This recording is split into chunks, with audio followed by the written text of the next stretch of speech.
Ele acabou de falar. Pois não. Bom, eu não sei se esse aqui está funcionando. Bom, o momento que a gente está passando é um momento extremamente grave para as universidades. Nos últimos anos, 10, 12 anos, nós passamos por um processo de expansão em que nós soubemos dar à sociedade uma resposta importante ao investimento que foi feito nas nossas instituições. Nós mais que dobramos o número de estudantes de graduação nas nossas instituições. Nós atingimos hoje um número muito maior de municípios. Multiplicamos por mais de 4 o número de municípios nos quais estamos presentes, pelo menos no estado de Minas Gerais. Nós ampliamos, e aí, francamente, eu não sei nem como comparar o número de estudantes de pós-graduação.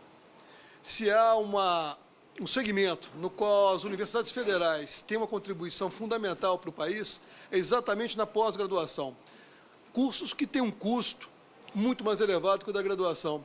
E, infelizmente, nós somos atingidos por críticas injustas que fazem comparações com bases completamente fictícias.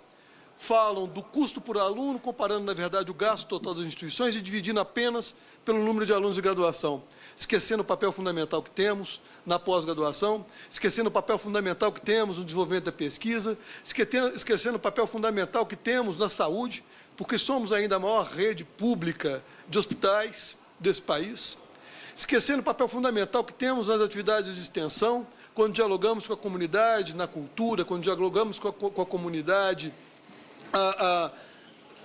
no desenvolvimento de serviços, de pesquisas de interesse, de segmentos econômicos, esquecendo que as universidades federais têm papel muito maior que apenas aquele da graduação. Não que a graduação não seja a nossa mais importante atividade, aquela que nos mais consome.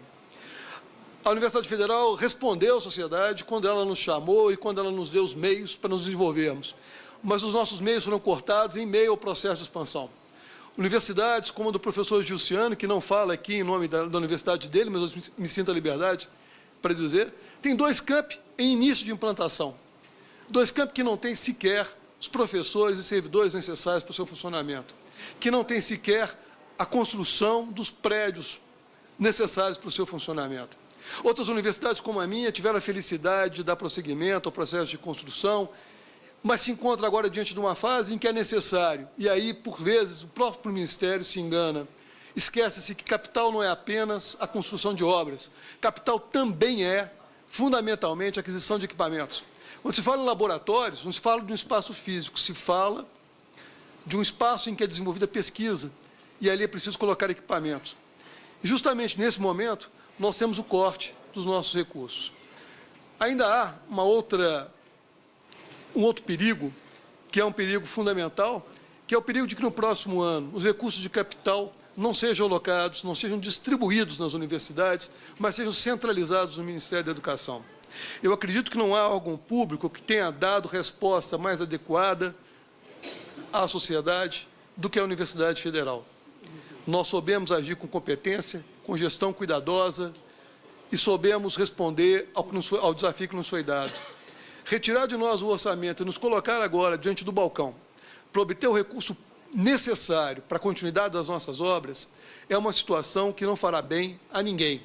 Colocará tanto aquele que nos acompanhará ao balcão diante da necessidade de mendigar ao Ministério os recursos, como colocará as universidades diante da impossibilidade de planejar o seu futuro.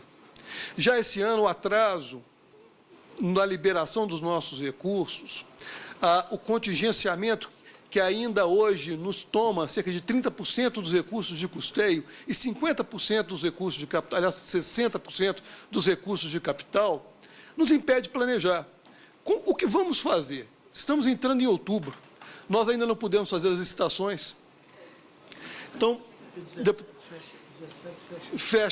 estamos já diante do fechamento do prazo de empenhos.